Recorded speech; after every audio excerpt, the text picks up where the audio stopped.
The Seahawks offensive coordinator search, the world is on edge trying to find out who this is going to be. They've interviewed or set out to interview 4 names that we know. Do you think that's it, or do you think that that is just the beginning of what will be a longer list? Well, I would fairly say that there's more names that have been considered and discussed. What they really want to do here, my understanding is they did the initial round of interviews over Zoom, which is, you can get a kind of a general feel, but a lot of times, and they found this in their head coaching search last year too, you get a different vibe off people in person. And some people are going to be better over Zoom than in person, and vice versa. So Clint Kubiak, I know, is going to be in there tomorrow to interview in person. I would anticipate that's not the only in-person second interview that they conduct here. They want to be very thorough on this. You never want to get into a pattern of moving on from a coordinator, on a yearly basis. Last year, they, tried to have the marriage with Ryan Grubb. They were betting on the upside coming from the college level. It just didn't work out the way that everybody was anticipating. One big focus in this search is they want to get better at running the football, have a more consistent approach to it, marry the pass and the run better than they did this year. And so it's not the entire goal, obviously. You want an overall, offensive plan here, but certainly, attention to detail when it comes to how to run the football based upon how they're built and how they want to win with defense. That's a big piece of it. Tom, do head coaching dominoes need to fall first before offensive coordinator slots are filled? No, not necessarily. I think that there's some offensive coordinator candidates that are going to want to, have a better idea what their options are. But if you look at the list of names, and you guys are referring to Hank Fraley, Thomas Brown, Clint Kubiak, and Grant Udinski, all 4 of those guys are not interviewing right now, other than Thomas Brown in Chicago. They've not interviewed for head coaching jobs.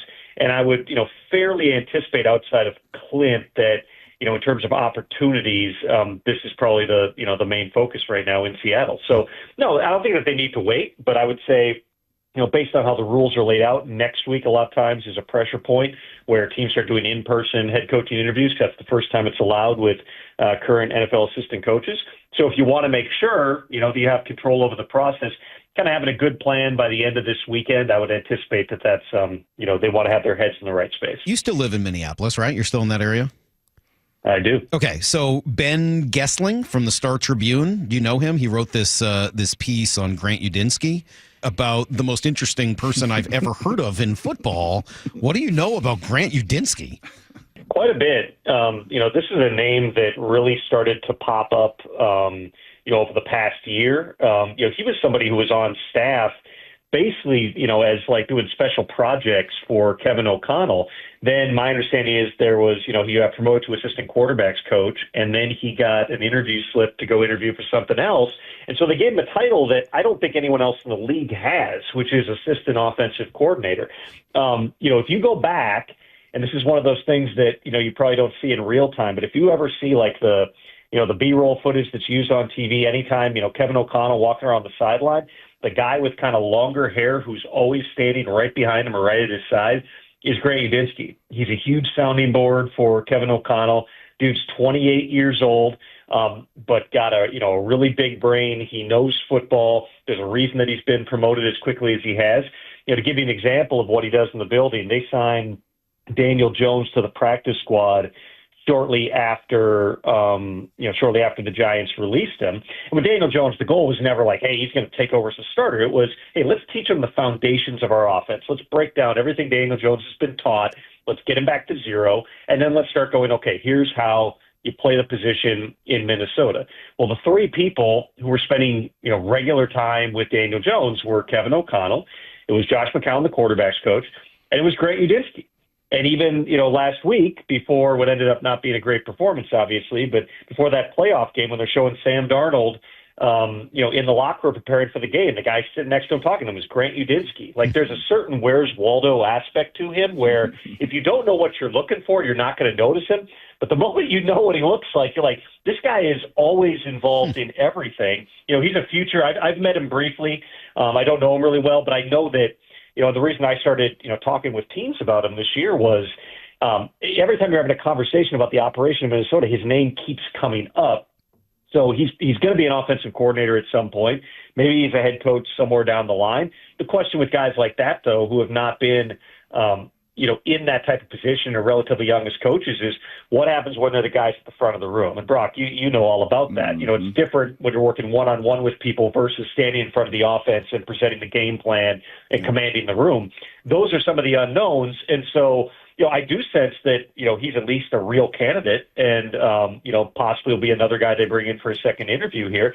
With him, anytime you got a really young coach, and I believe he'd be the youngest offensive coordinator of all time, you've got to be able to, or at least up there against Sean McVay, who I think was like 26 when he was promoted, you're going to have a really good staff plan around him to take a lot of the operational stuff, a lot of the pressure off him. Otherwise, like anybody, first time, it's going to be too big for him. Maybe this is too hard to do, just given how much they seem to like him in Minnesota. Is there any way to kind of get the best of both worlds and try to bring him in with someone like Hank Fraley, where one is the OC and one is the coordinator of the passing game or the running game or something like that? Or are both guys just too highly thought of where they are that you got to make them an OC fully if you want them? I would anticipate he's got to be the OC, and that's in part a function on how the rules work. Once upon a time, all assistant coaching jobs were considered equal. In recent years, based upon how they've evolved the hiring practices and the Rooney Rule, there's basically three categories. You have, obviously head coaches, but then you have offensive coordinators. Quarterbacks coach kind of has its own rules, and then there's everybody else.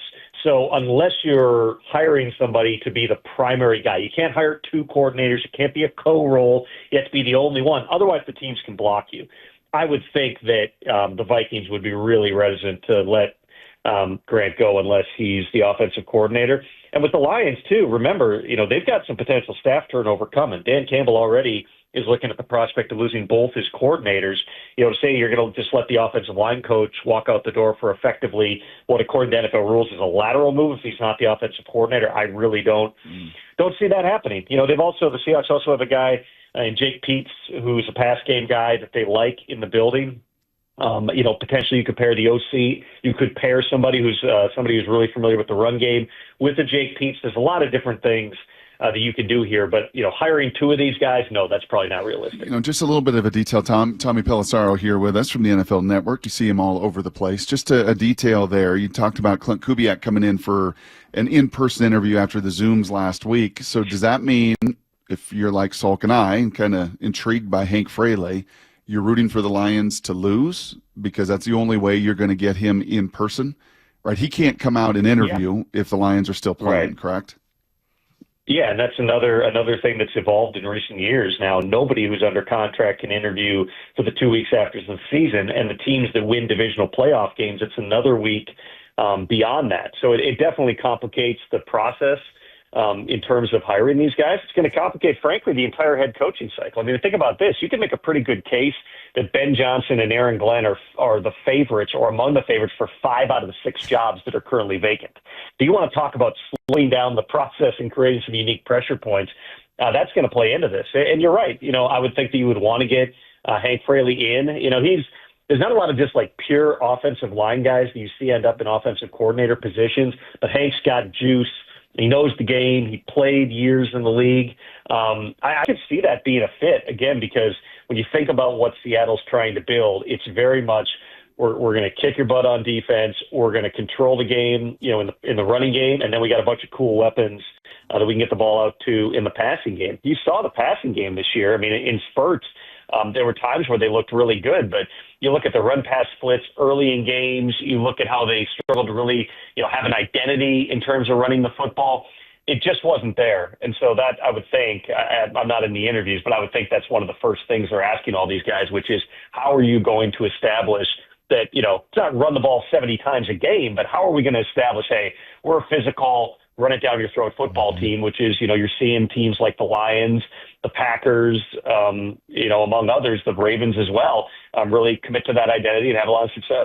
Talking to Tom Pelissero from NFL Network, and when you mentioned things like, Udinski's name kept coming up as you were talking to people, it's one of the reasons we love having you on is because you are talking to so many people. This hiring cycle, what are NFL teams talking about with regards to what they're looking for? what sort of qualities maybe are they looking for in the head coaches or coordinators that they're hiring? Well, it's a great question. I would start by saying every team has its own criteria. Every owner's looking for something a little bit different, and what plays in one building with one team, one particular quarterback or one GM, it's not going to play in another building. I think a year ago, I know a year ago, there was a big swing toward positive reinforcement culture guys. And if you looked around the league at who got hired, it was a lot of those types of coaches. You know, the Bill Belichick's and Mike Vrabels, they were not in vogue. And that's why you saw basically the entire Belichick tree was out of the NFL in 2024, because there was just this running idea, and Tennessee is a perfect example of it, of, you know, Mike Vrabel's a really good coach. Everybody knows that. Everybody knows he knows the rule book better than anybody, and he's very smart with strategy. He knows how to build a culture. But he's also, you know, kind of from this football god archetype where you're not going to feel like it's always collaborative. You're not necessarily going to feel like everyone's a part of this. It's very much Mike setting the program and everybody else follows along, which is how it's been for years with Bill Belichick in New England. Well, then all of a sudden you go into a year like this and you look at some of the guys who teams moved on from, whether it's, you know, a Gerard Mayo or whether it's Antonio Pierce. Those were two unique spots where you talked about guys who played a long time, shorter-term coaching careers who took the jobs. But whenever you have certain things fail, certain ideas fail, you probably swing back. So the Patriots are no stranger to the football god archetype, so they bring in Mike Vrabel. We'll see. Do some other teams kind of go with the, you know, the tough love, the harder on guys type of people? You know, do you see, you know, maybe more demanding coaches, for lack of a better term, that get jobs in this cycle? Or do you continue to see, you know, that we're pushing toward, you know, a more positive, collaborative type of environment? I mean, I would say this. The two, outside of Vrabel, the two most popular coaches right now for jobs are Ben Johnson and Aaron Glenn, both from Detroit. They are both, I think, positive energy people, but they will be hard on people. They'll coach people hard. You know, maybe that's kind of where the direction of this goes. I know it's a very long answer of saying I think these things are cyclical. I think that whenever you have a bunch of people go one direction and some of them, it doesn't work, they go the other direction, which is also why I still wouldn't sit here and say Bill Belichick is out of the mix for NFL jobs. You know, somebody gets toward the end of this thing and you miss out on Ben, you miss out on Aaron, you're trying to figure out, you know, and same thing with Pete. You know, do you just kind of keep that in the back of your head of, hey, there's a guy who's won a Super Bowl or won a bunch of Super Bowls that are out there, and, you know, even if it's short term, maybe they can win.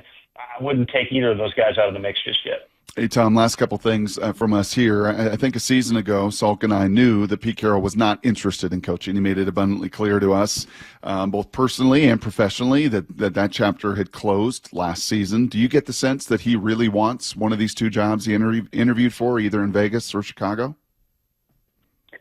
Pete is at least he's interested in doing it again. I mean, he took very seriously, from what I understand, the interview process and came prepared with staff plans and everything else. I think that Pete's kind of figuring out, you know, what does he really want to do? But the only way that you find out and have optionality is you go forward with the interviews. You know, if the right team had called Pete, if the Raiders had called Pete last year, I thought that there was a decent chance that potentially he could have taken that job. He was back living in California. You know, he's still basically on the West Coast in that situation, but they had so much pressure to hire Antonio Pierce. They never really, you know, did a whole lot in terms of interviewing other serious candidates for the job. So I don't know that Pete is option A in Vegas, but I do think that there's a scenario where he could end up there. I even could see Dallas showing interest in him, again, depending how Jerry, who's running a very unique process, put in a slip. Obviously, Leslie Frazier's headed there. He's going to interview in Dallas on Monday. You know, I could see a scenario where at the end of this, it's probably going to be slow moving, and, you know, Jerry could decide, I'm going to go out and get another Super Bowl winner, which kind of has been his history. I'm sure you voted in my poll last night. I know you're a big Twitter guy, always voting in the poll. So I'll ask you maybe how you would have voted if you had seen it. And that is, this offseason, should the Seahawks, A, keep or extend both Geno and DK Metcalf? B, move on from both of those guys? C, keep Geno but find a way to move on from DK, maybe in a trade? Or D, keep DK, but find a new quarterback and move on from Geno Smith? What do you think is the most likely and the right path for the Seahawks this offseason? Oh, I think either Schneider or Dave Pearson's going to call me if I actually answer A, B, C, or D in that particular poll.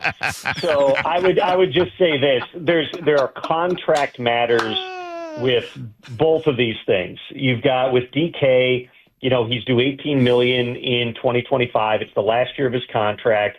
You would think, I'm not saying he's holding out or anything else, but you would think he's going to want a new deal prior to the start of training camp. And so it's not a linear, do you keep him or trade him? It's, what do you do? What's your path forward here? I know how much the Seahawks love DK and what he brings to the table, from a physical trait standpoint, why they were such big fans when he was coming out. But listen, everybody's got to make tough decisions. If they were to go down the road of potentially trading the guy, I'm certain that there would be teams that would have interest in that. And so I would imagine you explore the contract matter first. And I'm then sorry, how much? How much interest? What could you get for DK Metcalf? Well, a team would need to work out a new contract. Start there. And, the other big trades that we've seen with wide receivers in recent years, we've seen everything from, basically a second-round pick through a fourth-round pick. I would think DK, as young as he is, will be pushing toward the high end of that. Maybe you can even get a first-round pick for him, especially because this is not a super deep group of free agent wide receivers. Yeah, you got, T. Higgins is out there. You got Stephon Diggs coming off an ACL. But there's not a ton of dudes. And so if you want a top-flight receiver, you might have to give up, something really substantial in terms of draft capital to get him. And then with Geno, I'm sure Geno would have liked his contract to be addressed before last season because he's being paid, at the bottom end of the starting quarterback tier. And so he's on the books for, I think it's $25 million this year. He's got escalators and things that were in there too. So I may not have the correct updated number right now. The point is he's still not being paid up at the top. So again, you're looking at this. I know Mike McDonald has said that, he wants to have Geno back. What does that look like? I know I'm definitely not answering the poll, which again will make certain people happy. But I would say there's contract matters in both of these. And for a team that wants to be a run-first type of football team, you really have to take into account how are we getting there, not just in terms of the OC hire and the coaching, but where we're spending our money and our resources as we head into 2025. Tom, you're the best, man. Thank you. You really are. Fantastic work, as always. Just love all of your success at NFL Network and everything you've done. Always rooting for you. Love having you on, and let's do it again. I'm sure we'll see you at training camp. Perfect. Sounds good, guys. Thanks. All right, there you go. There's Tom Pelissero.